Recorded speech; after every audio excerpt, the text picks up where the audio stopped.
Bung Kahar. Bung, Ya, eh, ya.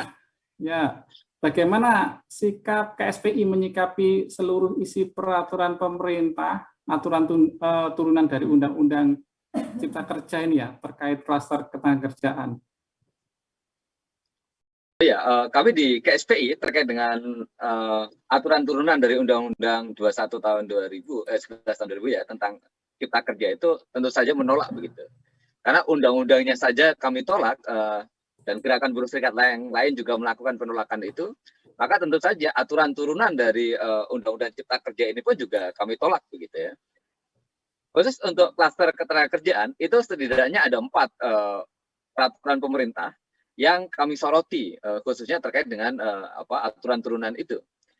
Kita ambil contoh misalnya dari keempat-empatnya itu ada saja hal-hal yang memang secara krusial begitu merugikan kaum buruh begitu ya.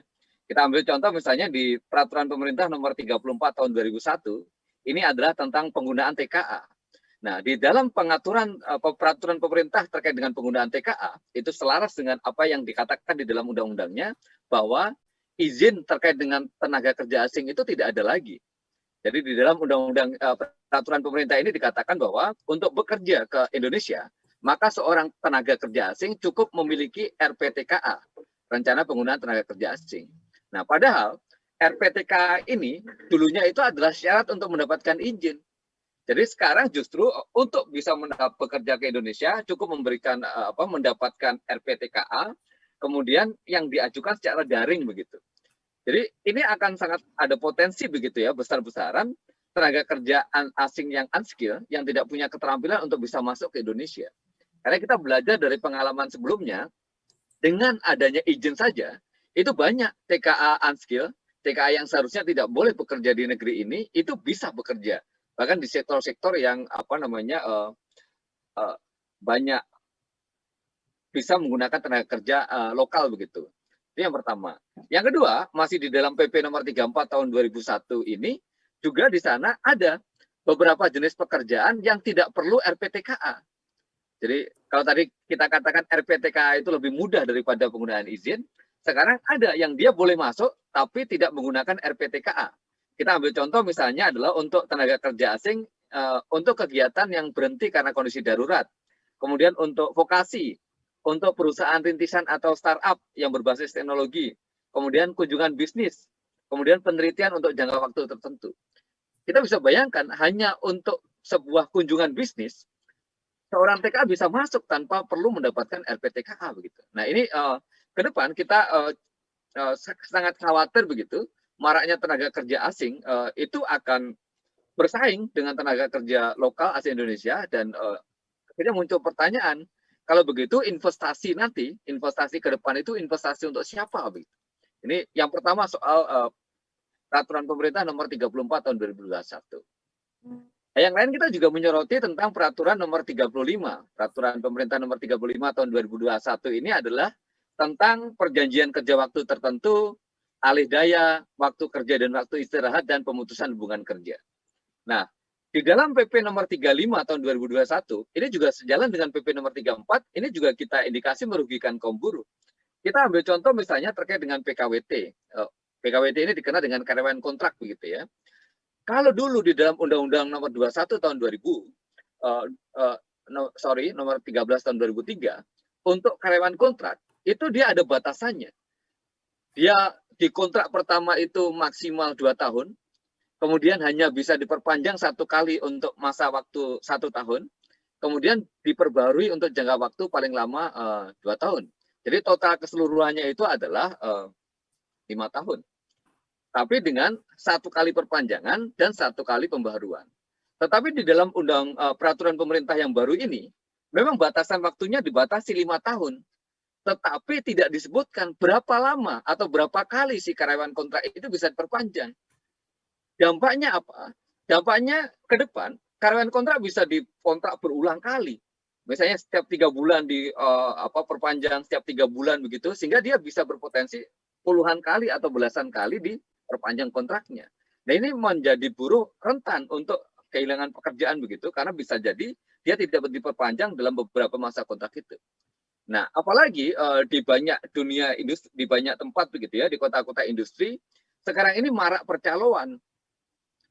Untuk bisa bekerja di sebuah perusahaan dengan status karyawan kontrak itu, dia harus membayar atau istilahnya nyogok begitu ya ke calo, dan itu akses itu sulit diberantas sampai sekarang. Praktek penyuapan tenaga kerja itu. Nah, jangan-jangan ini juga akan menjadi dimanfaatkan begitu oleh orang-orang tertentu, oknum tertentu yang dia memperjualbelikan posisi itu. Biasanya dikontrak 3 atau 6 bulan begitu, nanti diputus. Kalau kamu masih mau bekerja lagi, ya silakan bayar lagi begitu. Nah, hal-hal seperti ini kita khawatirkan akan semakin marak begitu. Yang lain adalah soal alih daya, outsourcing. Kalau sebelumnya di dalam Undang-Undang Nomor 13 itu outsourcing dibatasi hanya untuk 5 jenis pekerjaan begitu, di dalam Undang-Undang Cipta Kerja bahkan ditegaskan di dalam aturan turunannya ini di PP Nomor 35 itu tidak ada lagi batasan.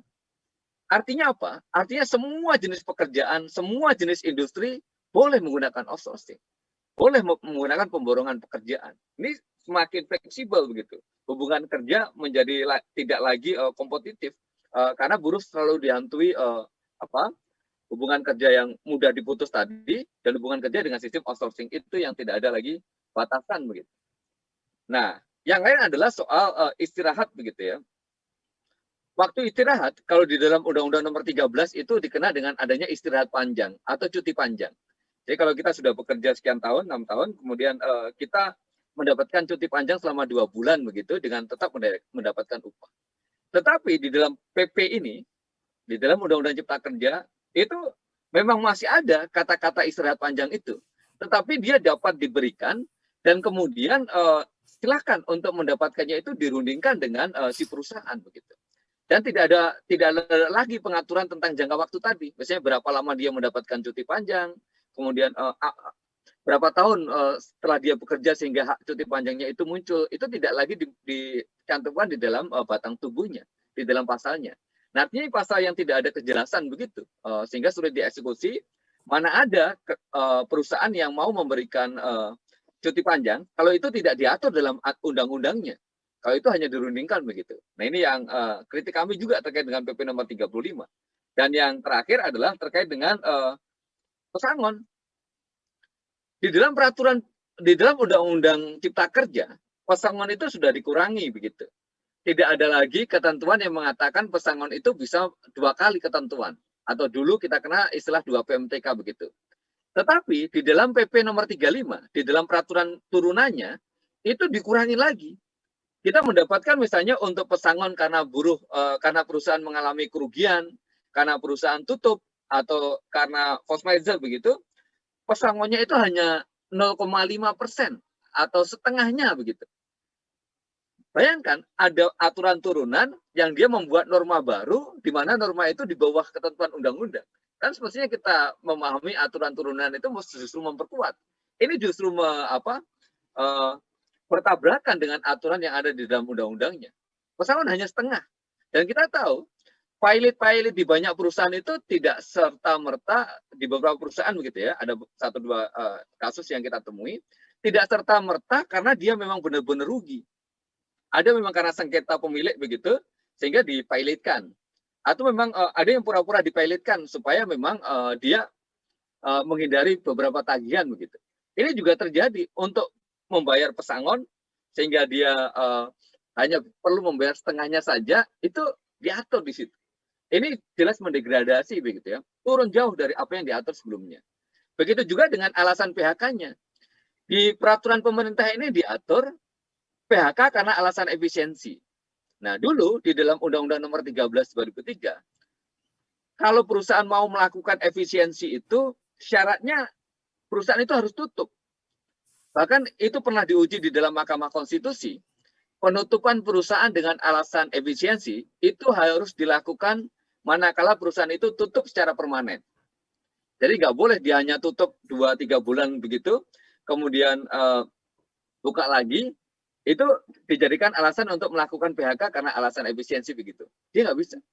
Tetapi di dalam Undang-Undang Cipta Kerja, ditegaskan dalam peraturan turunannya PP Nomor 35 itu, PHK karena alasan efisiensi dibolehkan.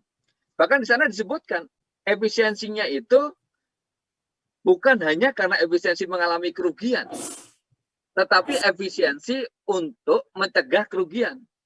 Nah, kalau efisiensi untuk mencegah kerugian, itu kan artinya bahwa perusahaan masih untung. Misalnya sekarang bulan ini untungnya 1 miliar begitu.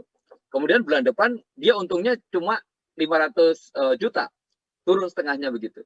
Nah, supaya dia tidak turun lagi, tidak keuntungannya itu tidak turun lagi begitu, dia boleh melakukan efisiensi. Nah, kalau dengan cara seperti itu sulit, karena alasan itu bisa digunakan untuk melakukan pemutusan hubungan kerja kepada buruh-buruhnya begitu. Ini yang kemudian kita kritisi juga terkait dengan PP nomor 35. Nah, bagaimana dengan peraturan pemerintah nomor 36 tahun 2021? Ini tentang pengupahan. Di PP nomor 36 tentang pengupahan ini ada beberapa hal yang kita soroti begitu. Yang pertama, di sana ditegaskan yang namanya upah per jam. Dulu kan sempat muncul perdebatan terkait dengan upah per jam tentang itu begitu ya. Di Undang-Undang Cipta Kerjanya memang tidak secara spesifik disebutkan diatur mengenai upah per jam itu seperti apa begitu. Tidak ada aturan yang spesifiknya. Tapi dalam PP nomor 36 itu diatur secara rigid begitu tentang aturan mengenai upah per jam itu seperti apa. Di sana dikatakan upah per jam itu bisa digunakan untuk beberapa jenis tertentu begitu. Jadi memang disebutkan di situ untuk jenis pekerjaan tertentu dia boleh menggunakan sistem upah per jam. Tetapi tidak ada kejelasan, tidak ada aturan lagi, tidak ada penjelasan yang lebih jelas begitu, yang tegas. Industri-industri mana saja yang boleh menggunakan upah per jam. Nah, karena tidak ada batasan tadi, tidak ada batasan misalnya untuk jenis pekerjaan seperti apa sih upah per jam, untuk industri seperti apa yang boleh menggunakan upah per jam. Nanti akan banyak penyelewengan itu. Di banyak perusahaan yang saat ini tidak menerapkan upah per jam, dia akan bisa menerapkan. Karena untuk kondisi tertentu begitu, dia akhirnya membayar secara upah per jam. Nah, kalau upah per jam diterapkan, berarti tidak ada lagi maknanya tanggal merah atau hari libur bagi buruh. Saat ini kan kalau ada tanggal merah, misalnya hari raya begitu, ketika buruh tidak masuk bekerja karena memang libur secara nasional, upah tetap dibayar. Tapi kalau dia upahnya berbasis jam atau berbasis harian, kalau dia tidak bekerja kan tidak mendapatkan upah begitu. Nah, ini yang ada penurunan begitu ya kalau dalam catatan KSP terkait dengan upah per jam. Yang lain, Bung Kahar, mungkin singkat saja. Kemudian apa solusi yang ditawarkan oleh KSPI untuk mencegah dampak negatif dari penerapan undang-undang beserta turunannya tadi, Bung Kahar? Oh ya, KSPI meminta agar pemerintah membatalkan lah ya Undang-Undang Cipta Kerja. Tentu saja karena Undang-Undang Cipta Kerja itu dibatalkan dan sekaligus aturan turunannya yang sudah dibuat yang kami dalam catatan KSPI merugikan itu juga dibatalkan begitu. Karena kami merasa bahwa Undang-Undang Cipta Kerja ini tidak memberikan proteksi begitu dan kemudian justru lebih buruk kalau dibandingkan dengan aturan yang sebelumnya.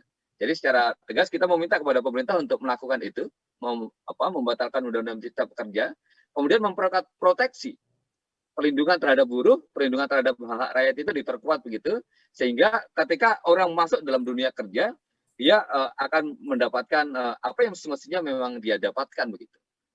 Saya kira itu. Terakhir, Bung Kahar, ya, kalau boleh tanya ini ya, berapa skor kinerja pemerintah hari ini kalau menurut KSPI? Dan apa sebaiknya dilakukan oleh rakyat menghadapi berbagai tantangan kebijakan yang kalau kita lihat ya dinilai sebagian merugikan rakyat khususnya kalangan buruh ini, Bung Kahar? Ya, skornya saya kira kartu merah lah ya.